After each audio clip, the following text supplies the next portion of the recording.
बाद न्यूज में और बढ़ते हैं खबरों की ओर। सुसनेर में वेयर हाउसिंग कॉर्पोरेशन के गोडाउन में प्राथमिक सहकारी संस्था ने समर्थन मूल्य पर ज्वार की खरीदी की, जिसमें पहले दिन सुसनेर विकास खंड के कुल 9 पंजीकृत किसानों में से 6 किसानों द्वारा अपनी ज्वार की उपज बेची गई। आपको बता दें, पहले दिन इस गोदाम पर 50 क्विंटल की आवक हुई, जो कि 2550 रुपए प्रति क्विंटल के भाव से खरीदी गई। इस दौरान प्राथमिक सहकारी संस्था के प्रबंधक छत्रपाल सिंह राणा और किसानगण मौजूद रहे। खकनार थाना क्षेत्र के डोईफोड़िया नायर रोड पर 2 बाइकों की आपस में टक्कर हो गई, जिसमें एक युवक की मौके पर ही मौत हो गई और 3 युवक गंभीर रूप से घायल हो गए। हादसा बुरहानपुर देरतलाई हाईवे पर डोईफोड़िया से नायर जाने वाले रास्ते पर हुआ। बताया जा रहा है कि एक बाइक पर सवार 2 युवक पराग जा रहे थे, वहीं दूसरी तरफ बाइक सवार तड़वी जा रहे थे। ज्यादा अंधेरा होने के कारण दोनों बाइक आमने सामने टकरा गई। जोरदार टक्कर की आवाज सुनकर ग्रामीण घटनास्थल पर पहुंचे और पुलिस को सूचना दी। मौके पर पहुंची पुलिस ने तीनों घायलों को जिला अस्पताल पहुंचाया, जहां उनका प्राथमिक उपचार चल रहा है। जिला प्रशासन मिलावटखोरों को लेकर सतर्क हो गया है। देर रात एक मिलावटी मिर्ची पैकिंग कंपनी पर कार्रवाई की गई। दरअसल उज्जैन रोड औद्योगिक क्षेत्र स्थित कंपनी में खाद्य विभाग ने मिर्ची हल्दी के सैंपल लिए हैं। न्यू सूरज इंडस्ट्रीज कंपनी में जिला प्रशासन के साथ खाद्य विभाग की टीम पहुंची और वहां पर पॉलिश कर पैकिंग की जाने वाली हल्दी मिर्ची के सैंपल लेकर जांच के लिए पहुंचाए हैं। जांच के लिए मौके पर एडीएम प्रकाश सिंह चौहान, तहसीलदार पूनम तोमर मौजूद थे। वहीं एडीएम प्रकाश सिंह चौहान ने बताया कि हमने यहां हल्दी और मिर्ची भी मौके पर टेस्टिंग की है, जिसमें कुछ संदिग्ध मामला नजर आया है। संदिग्ध मामला होने से अलग अलग सैंपल लिए गए। इसी के साथ लाइसेंस और गुमास्ता भी चेक किया है, जिसमें डेट निकल चुकी है और गुमास्ता एक्सपायर हो चुका है।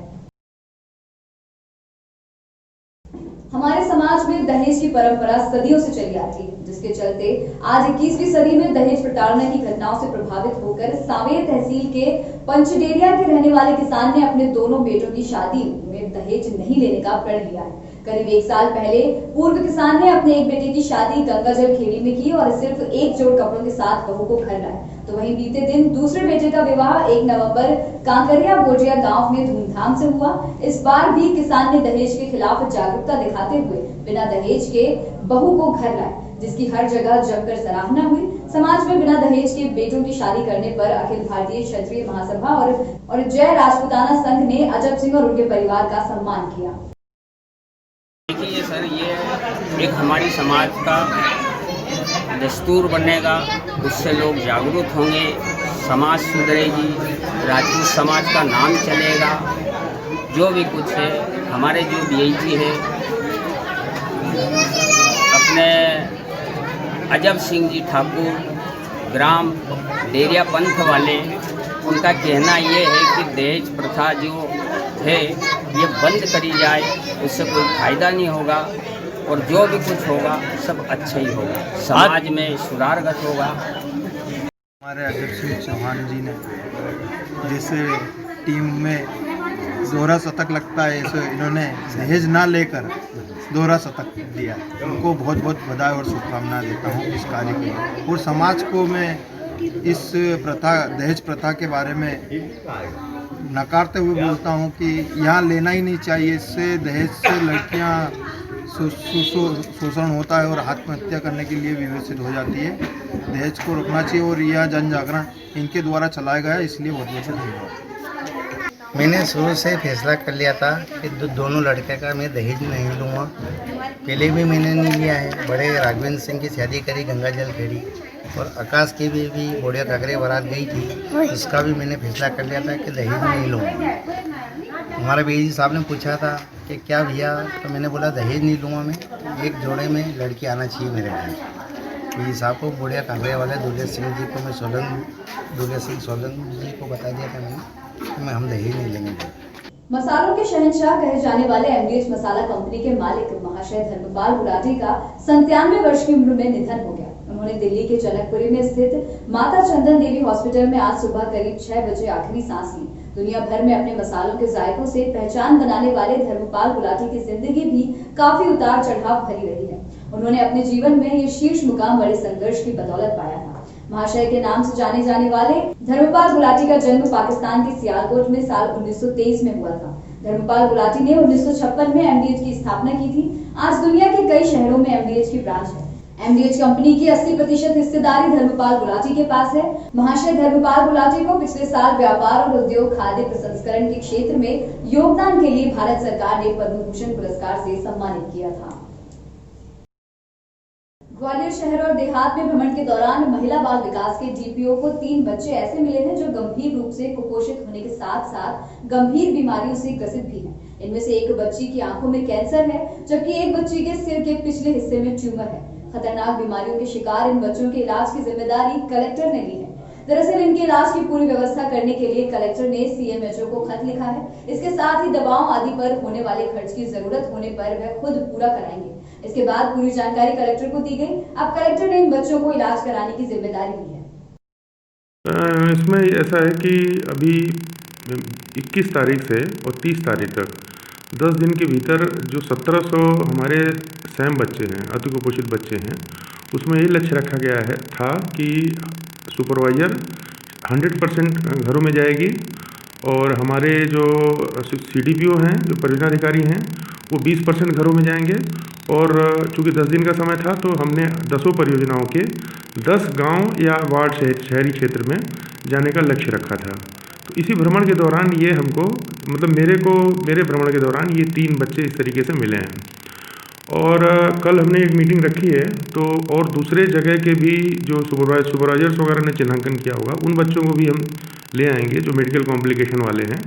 और उसमें कर ये रहे हैं कि वो पूरी जिम्मेदारी कलेक्टर साहब के निर्देशन में हम लोग ले रहे हैं उसकी। और जेएच से बात करके उनका मैनेजमेंट थोड़ा सा क्रिटिकल है, मतलब वो साधारण केस नहीं है। वो जैसे किसी को सिस्ट है, किसी को कैंसर है, किसी को पेट में ऑपरेशन होना है, इस तरीके की समस्याएं हैं। तो उसका हम लोगों ने वो एक जिम्मेदारी ली है कि हम उसको करेंगे। प्रदेश में आए दिन आगजनी की घटनाएं सामने आ रही हैं। ऐसा ही मामला ग्वालियर में सामने आया है, जहां ग्वालियर हाईवे पर जा रहे एक ट्रक में चलते चलते अचानक भीषण आग लग गई। आग की सूचना मिलते ही फायर ब्रिगेड की गाड़ी मौके पर पहुंची और कई घंटों की मशक्कत के बाद आग पर काबू पाया गया। बता दें कि ट्रक डबरा से मुरैना की तरफ जा रहा था और अचानक शॉर्ट सर्किट होने से ट्रक में आग लग गई। आग की लपटों को देखकर ट्रक चालक ने ट्रक से कूदकर अपनी जान बचाई और दमकल कर्मियों को इसकी सूचना दी। बड़ी मशक्कत के बाद आग पर काबू पाया गया। ट्रक में खाली प्लास्टिक की केचड़े भरी हुई थी। फिलहाल किसी तरह की कोई जनहानि नहीं हुई है।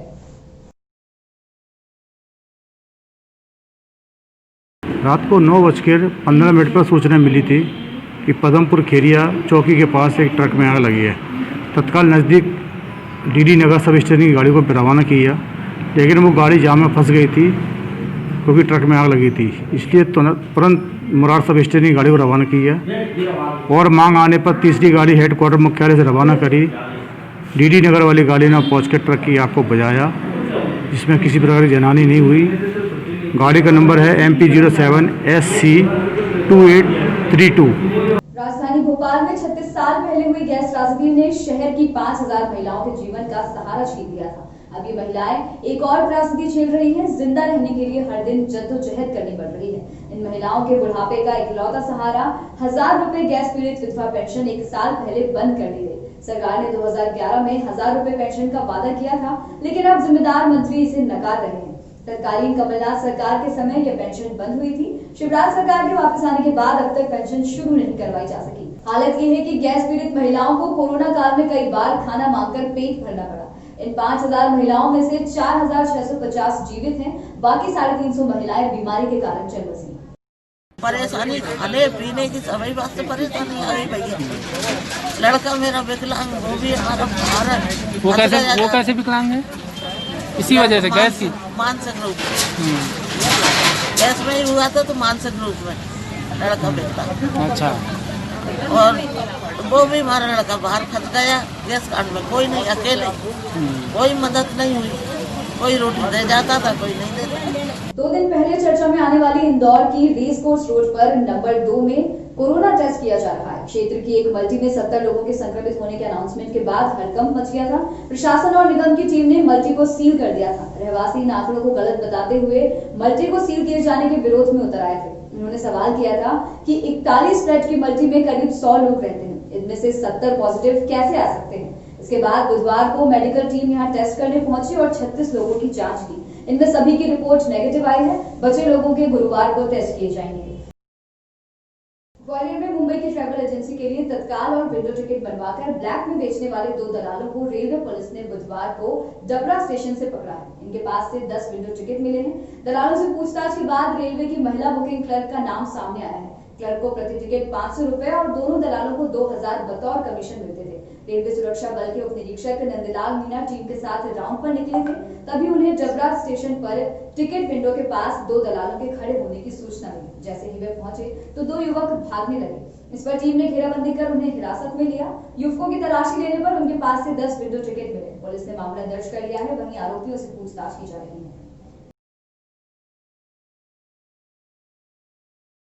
भोपाल पुलिस ने रतलाम के चर्चित ट्रिपल मर्डर केस की गुत्थी सुलझा ली है। दाहोद के साइको किलर ने अपने साथियों के साथ मिलकर ट्रिपल मर्डर को अंजाम दिया था। कुछ माह पहले भी इसी साइको किलर ने अपने साथियों के साथ मिलकर एक महिला की हत्या की थी। पुलिस ने दोनों मामलों में 5 आरोपियों को गिरफ्तार किया है। पुलिस ने लूट के उद्देश्य से हत्या करने का दावा किया है। 25 नवंबर की रात राजीव नगर में 3 मंजिला मकान में एक ही परिवार के 3 लोगों की गोली मारकर हत्या कर दी गई थी। घटना के बाद शहर में सनसनी मच गई और एसपी गौरव तिवारी ने घटनास्थल पर लगभग 1 घंटे तक जांच पड़ताल की। इस हत्याकांड को लेकर पुलिस ने कुछ भी स्पष्ट नहीं किया था। पुलिस ने लगभग 200 से ज्यादा स्थानों पर लगे सीसीटीवी फुटेज खंगाले और इसी से हत्यारों का सुराग मिला। वहीं पुलिस ने हजारों की संख्या में मोबाइल की कॉल डिटेल भी देखी। किसान कल्याण योजना के तहत 3 दिसंबर को प्रदेश के 5 लाख किसानों के खाते में 2-2 हजार रुपए ट्रांसफर किए जाएंगे। इसके लिए सीहोर जिले के नसरुल्लागंज में कार्यक्रम आयोजित किया गया है, जिसमें मुख्यमंत्री शिवराज सिंह चौहान शामिल होंगे। इस दौरान मुख्यमंत्री रायसेन, खंडवा, सागर, ग्वालियर और इंदौर के किसानों से चर्चा भी करेंगे। मध्य प्रदेश सरकार ने उपचुनाव से ठीक पहले 26 सितंबर को किसान कल्याण योजना लॉन्च की थी। उस समय 19 जिलों को छोड़कर बाकी के जिलों के 5,77,000 किसानों के खाते में पहली किश्त 2-2 हजार रुपए ट्रांसफर किए गए थे। अब उन जिलों के किसानों के 5 लाख किसानों के खाते में राशि ट्रांसफर की जाएगी। खबरों में फिलहाल इतना ही। बाकी ताजा तरीन खबरों के लिए बने रहिए संवाद न्यूज के साथ। नमस्कार।